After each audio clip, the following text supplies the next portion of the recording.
இது ஜஸ்ட்டு 1 டன்னு. இந்த வண்டியில் இருக்கிற எல்லா வேலையுமே வந்து முடிச்சிட்டேன். பெயிண்டிங் பார்த்தீங்கன்னா சும்மா டச்சப் மட்டும்தான். டச்சப் பண்ணி கிளியர் அடிச்சிருக்கு. ஸ்டிக்கர் கிட்ட மாற்றிட்டு கிளியர் மட்டும் அடிச்சிருக்கு.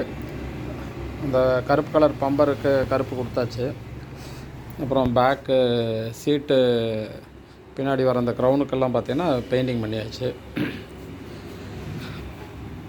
இது வந்து வெறும் டச்சப் மட்டும்தான் பண்ணியிருக்கு. ரொம்ப ஃபுல் பெயிண்டிங் எல்லாம் பண்ண கிடையாது.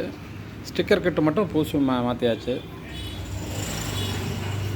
இந்த மீட்டர் கிளாஸு, இந்த பின்னாடி வர இந்த பிளாஸ்டிக்கு, இந்த ஹெட்லைட் டூம் வைசருக்கு பின்னாடி வர்றது அந்த கவர் மாற்றியாச்சு. பேக்கு ரியர் பார்த்தீங்கன்னா இந்த மட்கார்டு மட்டும் பூஸ் போட்டிருக்கு. மீதி எல்லாம் இருக்கிறது அதுதான். டயர் ரெண்டுமே புது டயரு பேட்ரி அது ஏற்கனவே முதல்ல சொன்னது தான். ஃபோர்க்கு, ரேசரு, திருப்பி கேபிள் ஐட்டம் எல்லாத்தையும் மாற்றியாச்சு.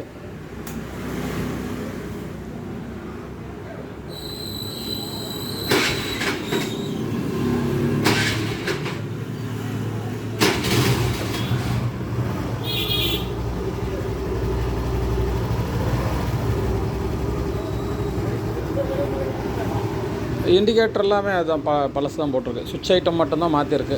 இந்த டிம் லைட் சுவிட்சு, இண்டிகேட்டர் இதெல்லாம் தான். மீதி எவ்வளோ மீதி பண்ணுறது எது இருக்கோ அதெல்லாம் மீதி பண்ணியாச்சு. மாற்ற வேண்டியது அவங்க கஸ்டமர் என்ன சொன்னாங்களோ அதெல்லாம் மாற்றியாச்சு. ஹெட்லைட் டூமு பழசு தான். சைடு மிரரு பழைய மிரரு அப்படியே பெயிண்ட் அடித்து போட்டாச்சு.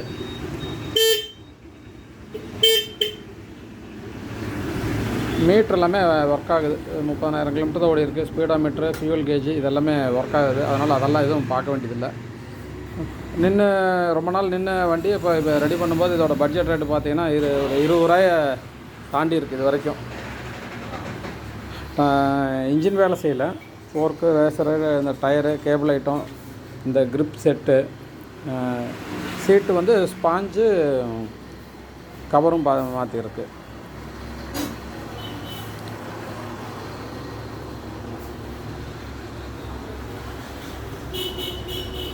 ஓரளவுக்கு கிளியராக நல்லா தான் இருக்குது. ஏன்னா இப்போ ஃபுல் பெயிண்டிங் பண்ணாமல் அப்புறம் அதுக்கு மேலே இருக்கிறத மட்டும் டச்சப் பண்ணிவிட்டு ஸ்டிக்கரை ஒட்டி கிளியர் அடிச்சாச்சுல்ல. நல்லா தான் இருக்குது. ஒன்றும் மோசமெல்லாம் இல்லை.